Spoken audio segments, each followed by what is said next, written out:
ಪ್ರದೇಶದ ರೈತರ ಬದುಕಿನಲ್ಲಿ ಆಗ್ತಾ ಇರೋಂಥ ಕೆಲವು ಘಟನೆಗಳನ್ನು ನಿಮ್ಮ ಮುಂದೆ ಹೇಳಲಿಕ್ಕೆ ಇಚ್ಛಪಡ್ತೇನೆ ಮಾನ್ಯ ಸಭಾಧ್ಯಕ್ಷರ. ಈಗ ನಬಾರ್ಡಿಂದ ಸೆಂಟ್ರಲ್ ಗೌರ್ಮೆಂಟಲ್ಲಿ ಕೊಡೋಂಥ ಕೆಲವು ಅನುದಾನಗಳು ಮತ್ತು ಸಹಾಯ ಹಸ್ತಗಳಲ್ಲಿ ಏನು ಸಾಲಗಳನ್ನು ಕೊಡೋಂಥ ಪರಿಸ್ಥಿತಿಯಲ್ಲಿ ಕಡಿಮೆ ಆಗಿರೋದ್ರಿಂದ ಇವತ್ತು ಪ್ರೈವೇಟ್ ಅವರಿಂದ ಸಾಲ ತೆಗೆದುಕೊಳ್ಳೋಂಥ ಸಂದರ್ಭ ಸೃಷ್ಟಿಯಾಗ್ಬಿಟ್ಟಿದೆ. ಒಂದೇ ಒಂದು ಊರಲ್ಲಿ ನಮ್ಮೂರೊಂದೊಂದು ಘಟನೆ ಹೇಳ್ತೀನಿ ಮಾನ್ಯ ಸಭಾಧ್ಯಕ್ಷ, ಜಾಸ್ತಿ ಹೊತ್ತು ಟೈಮ್ ತಗೊಳಲ್ಲ. ಸುಗ್ನಳ್ಳಿ ಅಂತ ಒಂದು ಗ್ರಾಮ ಕುಣಿಗಲಲ್ಲಿ ಒಂದು ಹೆಣ್ಣು ಮಕ್ಕಳುಗಳು, ಮೈಕ್ರೋ ಫೈನಾನ್ಸ್ ಬಗ್ಗೆನೆ, ಹೆಣ್ಣು ಮಕ್ಕಳುಗಳು ಸಾಲ ತೆಗೆದುಕೋತೀವಿ ಅಂತ ಹೇಳಿ ಸುಮಾರು 300 ಮನೆಗಳಿದೆ ಮಾನ್ಯ ಸಭಾಧ್ಯಕ್ಷರೇ. ಆ ಊರುಗಳಲ್ಲಿ ಹಬ್ಬ ಹರಿದಿನ ವ್ಯವಸ್ಥೆಗೋಸ್ಕರ ಸುಮಾರು ಏನಿಲ್ಲ ಅಂದ್ರೆ 100 ಮನೆಗಳು, ಕುಟುಂಬಗಳು ಸಾಲ ಮಾಡಿದ್ರು.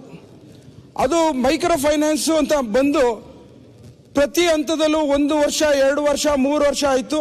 ಸುಮಾರು 10 ಕೋಟಿ ಅಲ್ಲಿ ಆ ಊರಲ್ಲಿ ಸಾಲ ತೆಗೆದುಕೊಂಡಿರೋಂಥದ್ದು. ಕೊನೆಗೆ ಯಾವ ಗತಿ ಕೊಟ್ಟೋಯ್ತು ಅಂತಂದ್ರೆ ಆ ಕುಟುಂಬದವರೆಲ್ಲರೂ ಸಾಲನ ತೀರಿಸ್ಲಿಕ್ಕಾಗ್ದಲೆ ಜಮೀನುಗಳು ಮಾರಾಟ ಮಾಡೋಂಥ ಸಂದರ್ಭ ಸೃಷ್ಟಿಯಾಗೋಯ್ತು ಮಾನ್ಯ ಸಭಾಧ್ಯಕ್ಷ.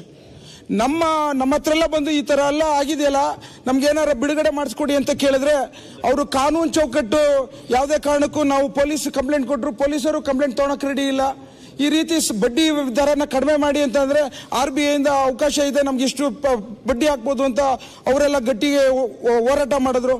ಕೊನೆಗೆ ಯಾವ ಗತಿಗೆ ಬಂತು ಅಂದರೆ ನಾವು ಕೂತ್ಕೊಂಡು ಆ ಜಮೀನುಗಳು ಉಳಿಸ್ಲಿಕ್ಕೆ ಎಲ್ಲರೂ ಸೇರಿ, ಆ ಊರಿನವರೆಲ್ಲ ಸೇರಿ ಆ ಹೆಣ್ಮಕ್ಳುಗಳು ಸಾಲ ತೀರಿಸಂತ ಒಂದು ಪ್ರಯತ್ನ ಮಾಡಿದ ಮಾನ್ಯ ಸಭಾಧ್ಯಕ್ಷ.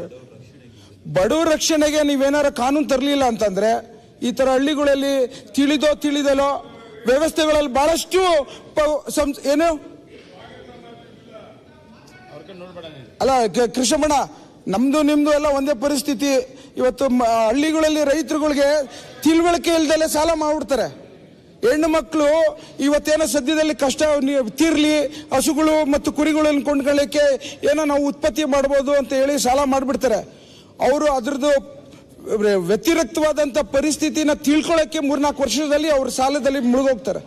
ಆ ಕಾರಣಕ್ಕೋಸ್ಕರ ಇವತ್ತೇನು ಈ ಬಿಲ್ ತಂದಿದ್ದಾರೆ, ಈ ವಿಚಾರದಲ್ಲಿ ಸಹಮತ ವ್ಯಕ್ತಪಡಿಸಿಕೊಂಡು ಮುಂದಿನ ದಿನಗಳಲ್ಲಿ ಸಣ್ಣ ಪುಟ್ಟ ಏನಾರ ಲ್ಯಾಕಿನಸ್ ಇದ್ರೆ ಕರೆಕ್ಷನ್ ಮಾಡ್ಕೊಳ್ಳೋ ಸಂದರ್ಭಕ್ಕೆ ನಾವೆಲ್ಲ ತಯಾರಾಗಿ ನಾವೆಲ್ಲ ಸಹಕಾರ ಕೊಡಬೇಕು ಅಂತ ಸದಸ್ಯರಾಗಿ ಹೇಳಲಿಕ್ಕೆ ಧನ್ಯವಾದಗಳು.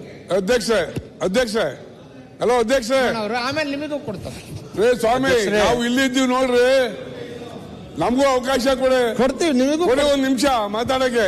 ನಾವು